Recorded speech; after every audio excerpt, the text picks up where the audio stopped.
ಯಾಕೆ ಬೆಲೆ ಆಗ್ಲಿಲ್ಲ ಅಂದ್ರೆ 11 ಗಂಟೆಗೆ ಕೇಳಕ್ ಕಲೀರಿ. ನಾನು 10ವರೆಗೆ ಬಂದೀನಿ, 7 ಜನ ಇದ್ರಿ ಇಲ್ಲಿ. ತಾವು ಬಂದಿದ್ರಿ ಅಲ್ಲ? ನಾನು ನೋಡಿನಿ, ಕೋರಂ ನೋಡಿ. ಒಂದೊಂದ್ಸರಿ ಒಂದ್ಸರಿ ಬೆಲೆ ಆಗ್ಲಿಲ್ಲ, ಇನ್ನೊಂದ್ಸರಿ ಪಡಸಾಲೆಯಲ್ಲಿ ಗೌರವದಿಂದ ಸದನದ 1 ಅವರ್ ವಿನಾಕಾರಣ ಹಾಳಾಗಿದೆ. ಯಾರ ಕಾರಣ ಅಂತ ನೀವು ಯೋಚನೆ ಮಾಡಿ. ಈಗ ಮಣ್ಣಿನ ಇದಕ್ಕೆ ಕಾರಣ ಯಾರು ಅಂತ ನೀವು ಯೋಚನೆ ಮಾಡಿ. 1 ಅವರ್ ಒಂದ್ ನಿಮಿಷ ಧ್ವಜಗೌಡ, ನೀನು ಮಾತಾಡ ಬರ್ತದ ಮಾತಾಡ್ತೇವೆ, ಮಂದಿ ಮಾತು ಕೇಳ್ತೇವೆ. ನೀನು ಗೌರವ ದೃಷ್ಟಿಯಿಂದ ನಾನು ಹೇಳ್ಬಿಡಿ, ಕೇಳಿ. ಪೀಠಕ್ಕೆ ಗೌರವ ಕೊಟ್ಟಿಲ್ಲ ಅನ್ನೋ ದೃಷ್ಟಿಯಿಂದ ನಾನು ಮಾತಾಡ್ತಾ ಇದ್ದೀನಿ. ಪೀಠಕ್ಕೆ ಗೌರವ ಕೊಡೋದಾಗಿದ್ರೆ 11 ಗಂಟೆಗೆ ಇದನ್ನ ನಡ್ಕೋಬೇಕಾಗಿತ್ತು. ಒಂದ್ ನಿಮಿಷ ತೆಗೆದು ಅಜೆಂಡಾ ನೋಡ್ಕೋ, ಟೈಮ್ ಎಷ್ಟೈತಿ? ಅಜೆಂಡಾ ತೆಗಿ, ಟೈಮ್ ನೋಡ್ಕೋ ಎಷ್ಟೈತಿ? ಆಯ್ತು, ನೀವು ಬೆಲ್ಲ ಆಗ್ಲೇ ಇಲ್ಲ ಅಲ್ಲಿ. 11 ಆಗ್ಲಿಲ್ಲ. ಒಂದ್ ನಿಮಿಷ, 11 ಇದೆ ಅಲ್ಲ, ಬೆಲ್ಲ ಆಗ್ಲಿಲ್ಲ. ಬೆಲ್ಲ ಆಗಿದ್ರೆ ನಾವು ಒಳಗೆ ಬರ್ತಾ ಇದ್ದು. ಅಲ್ಲಿ ಬೆಲ್ಲ 11 ಅಂದ್ರೆ ನನಗೆ ಹೇಳ್ತೀನಿ, 2 ಕಡೆಯವರು ರಿಕ್ವೆಸ್ಟ್ ಮಾಡ್ಕೊಂಡಿದ್ದಾರೆ ನನಗೆ, ನಮ್ದು ಹಿಂಗಿದೆ ಅಂತ ಹೇಳಿ 10 ನಿಮಿಷ ಲೇಟ್ ಮಾಡಿ ಶುರು ಮಾಡ್ತಾರೆ. ಲೇಟ್ ಮಾಡೀನಿ, 2 ಮಾತು ಕೇಳಿ ನಾನು. ಅವರು ಕೇಳಿದ್ರು, ನೀವು ಕೇಳಿದ್ರಿ. ಕೇಳಿದಕ್ಕೆ ನಾ ಏನಂದೆ, ನಮ್ಗೆ ಗೊತ್ತಿಲ್ಲ ಯಾರು ರಿಕ್ವೆಸ್ಟ್ ಮಾಡಿದ್ರು. ಕೇಳಿದಾರೆ, ನನಗೆ ಗೊತ್ತಿದೆ. ಕೇಳಿದಾರ ನಾ ಹೇಳ್ತೀನಿ. ಈಗ ನಾನು ಬಂದು ಇಲ್ಲೇ ಕೂತ್ಕೊಂಡು 7 ಮಂದಿ ಇದ್ದಾಗ ನೀನು ಇದು ಕೋರಮ್ ಇಲ್ದಂಗೆ ಬರ್ತಿ. ಈ ಕೋರಮ್ ಅಂತೂ ಬಂದಿನಿ, 1-2 ನಿಮಿಷ ಬೆಲ್ಲ ಹಾಕೈತಿ. ಕೇಳಿ ಸೆಕ್ರೆಟರಿ ಅವ್ರಿಗೆ ಎಲ್ಲ ಮಾತಾಡಿ. ಅನಿವಾರ್ಯ ಕಾರಣಗಳಲ್ಲಿ ಆ ತರ ರಿಕ್ವೆಸ್ಟ್ ಮಾಡಿ ಅಂತ ಒಂದು ಪ್ರಬಲವಾದ ಕಾರಣ ಇದ್ರೆ ಖಂಡಿತ ಕೊಡೋಣ. ಅದಕ್ಕೆ ಕೊಡ್ಬೇಕಾದಂತ ಇದೇ ಕೆಲವರು ಸರಿ ಮಾಡ್ಬೇಕಾಗ್ತದೆ. ಆದ್ರೆ ವಿನಾಕಾರಣ ಸದನ ಸಮಯ 1 ಅವರ್ ಹಾಳಾಗಿದೆ ಅಂತ ನನ್ನ 1 ಅವರಲ್ಲಿ 11 ನೋಡಿ, ಅಲ್ಲಿ ಅರ್ಧ ಗಂಟೆನೇ ವೇಸ್ಟ್ ಆಗ್ಲಿ, ಅರ್ಧ ಗಂಟೆನೇ ವೇಸ್ಟ್ ಆಗ್ಲಿ, ಅರ್ಧ ಗಂಟೆ ವೇಸ್ಟ್. ಬೆಲ್ಲ ಹಾಕಿಲ್ಲ ಅಂತ ನಾನು ಕೇಳ್ತಾ ಇರೋದು. ನೋಡಿ, ನಾನು ಹೇಳ್ತಿದ್ದೀನಿ, ಕೆಲವು ಸರಿ ನಾನು ಕೆಲವು ಏನಾದ್ರು ಇದ್ರೆ ಕೇಳಬೇಕಾಗುತ್ತೆ. ರಿಕ್ವೆಸ್ಟ್ ಮಾಡ್ಕೊಂಡಿದ್ರು ನನಗೆ, ಸರ್ ಒಂದು ಏನಿದೆ ನಂದೇ ವೈಯಕ್ತಿಕವಾಗಿ ನನ್ನ ದೃಷ್ಟಿ ಏನಿದೆ ಅಂತ ಹೇಳಿದ್ರೆ, ಪೀಠಕ್ಕೆ ಗೌರವ ಕೊಟ್ಟಿಲ್ಲ ಅಂತ ನಾನು ಹೇಳ್ತಾ ಇದ್ದೀನಿ.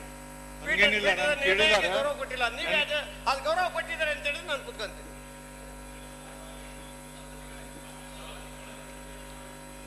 ಮಾನ್ಯ ಸಭಾಪತಿಗಳೇ, ಪ್ರಶ್ನೆ ಸಂಖ್ಯೆ 47 ನಗರಾಭಿವೃದ್ಧಿ ಮತ್ತು ನಗರಾಭಿವೃದ್ಧಿ ಸಚಿವರನ್ನ ಕೇಳಲು ಬಯಸ್ತೇನೆ.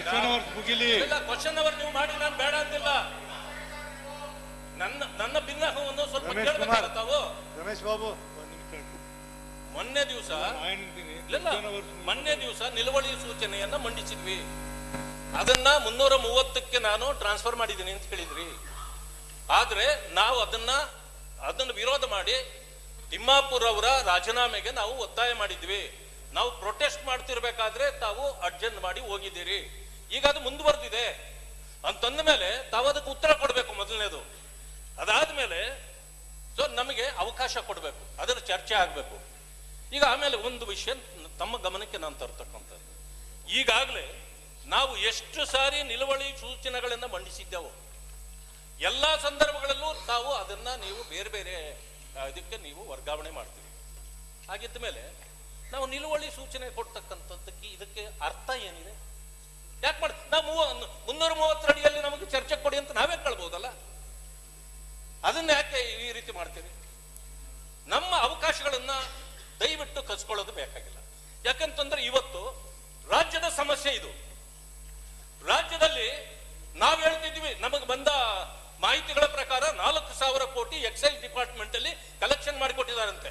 ಇವತ್ತು ಅವರ ಅಧ್ಯಕ್ಷರು, ಕಾಂಟ್ರಾಕ್ಟರ್ಸ್ ಅಸೋಸಿಯೇಷನ್ ಅಧ್ಯಕ್ಷರು 6,000 ಕೋಟಿ ನಾವು ಕಲೆಕ್ಷನ್ ಮಾಡಿ ಈ ಸರ್ಕಾರಕ್ಕೆ ಕೊಟ್ಟಿದ್ದೀವಿ ಅಂತ ಹೇಳಿದಾರಲ್ಲ ಮಂತ್ರಿಗಳದ್ದು. ಆಗಿದ್ಮೇಲೆ ಇಂಥ ಭ್ರಷ್ಟಾಚಾರಿಗಳನ್ನು ಇಟ್ಕೊಂಡು ರಾಜ್ಯದಲ್ಲಿ ಸರ್ಕಾರ ನಡೆಸೋ ಅವಶ್ಯಕತೆ ಇದೆಯಾ? ಇದನ್ನು ನಾವು ಕೇಳಬಾರ್ದ? ಜನ ನಮ್ಮನ್ನೇನೆ ಕಳಿಸಿದ್ದಾರೆ ಇಲ್ಲಿ, ಜನರಿಗೆ ನಾವು ಉತ್ತರ ಕೊಡಬೇಕಾ ಬೇಡ? ಆದ್ರಿಂದ ಮೊದಲು ಇದಕ್ಕೆ ಅವಕಾಶ ಕೊಡಿ, ಅದಾದ್ಮೇಲೆ ನೀವು ಪ್ರಶ್ನೋತ್ತರ ಎಲ್ಲವೂ ಮಾಡಿ. ನಾವೇನು ನಿಮ್ಮನ್ನು ಬೇಡ ಅಂತಂದಿಲ್ಲ. ನಾನು ಇವತ್ತು ನಿಮಗೆ 330ರಲ್ಲಿ ಮಾತಾಡಕ್ಕೆ ಅನುಮತಿ ಕೊಟ್ಟಿನಿ. ಅಜೆಂಡಾ ಬಂದಿದೆ, ಒಂದ್ಸರಿ ತೀರ್ಮಾನ ಮಾಡಿದ ಅಂತ ತಿರುಗಿ ಮಾತಾಡೋಣ ಅಲೋ ಮಾಡೋದಿಲ್ಲ. 330ರಲ್ಲಿ ನಿಮ್ಗೆ ಹೆಚ್ಚು ಟೈಮ್ ಕೊಡ್ತೀನಿ, ಮಾತಾಡಿ. ಈಗ ನಾನು ಹೇಳ್ತೀನಿ, ಮನ್ ಕೇಳ್ತಿರಲಿಲ್ಲ. ಈಗ ನಾನು ನಿಮ್ಗೆ ಕನ್ವರ್ಟ್ ಮಾಡಿ 330ರಲ್ಲಿ ಕೊಟ್ಟಿದ್ದೀನಿ. ಮಾತಾಡಕ್ಕೆ ಹೆಚ್ಚು ಟೈಮ್ ಕೊಡ್ತೀನಿ, ಮಾತಾಡಿದ್ದೀನಿ. ಬೇಕಾದ್ರೆ ನೀವು ಅದನ್ನ 3:30 ಕಡೆಗೆ ತಗೊಂಡು ಎಷ್ಟು ಮಾತಾಡ್ತೀನಿ, ಮಾತಾಡಿ ಪರ್ಮಿಷನ್ ಕೊಡ್ತೀನಿ.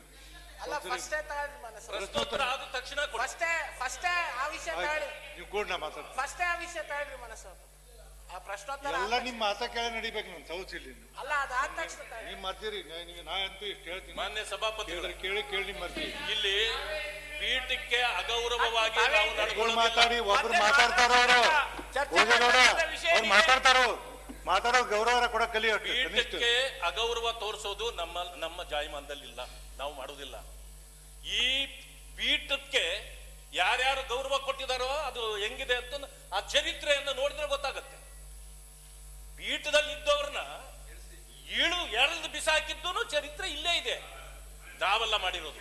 ಆದ್ರೆ ಗೌರವ ಕೊಡೋದು ನಮಗಿದೆ. ಆದ್ರೆ ನಾನು ಒಂದು ಇತಿಹಾಸ ನಮ್ಮ ಮಾತು ನೀವು ಕೇಳಬೇಕು, ಇತಿಹಾಸ ನಾವು ಕೇಳಬೇಕು. ಅದು ಇದನ್ನ ಆದ್ರೆ ಸದಸ್ಯರನ್ನ ಒಂದು ಅಗೌರವ ಇದು ದೊಡ್ಡ ಸಮಸ್ಯೆ. ಅದು ವಿಚಾರಣೆ ಆಗಿದೆ. ಮಾಡಿ ಈ ಸಮಸ್ಯೆಗೆ ವಿಚಾರಣೆ ಆಗಿರೋವರೆಗೆ ತನಿಖೆ ಮಾಡಿ. ಆದ್ರಿಂದ ಈ ಸಭಾಧ್ಯಕ್ಷರೇ, ಅವಧಿ ಮುಗಿದ ತಕ್ಷಣ ಸಭಾಧ್ಯಕ್ಷರೇ, ನಮಗೆ ಹೆಚ್ಚಿನ ವಿಡಿಯೋಗಳಿಗೆ ಪ್ರತಿಧ್ವನಿ ಯೂಟ್ಯೂಬ್ ಚಾನೆಲ್ ಸಬ್ಸ್ಕ್ರೈಬ್ ಮಾಡಿ, ಬೆಲ್ ಐಕಾನ್ ಕ್ಲಿಕ್ ಮಾಡಿ.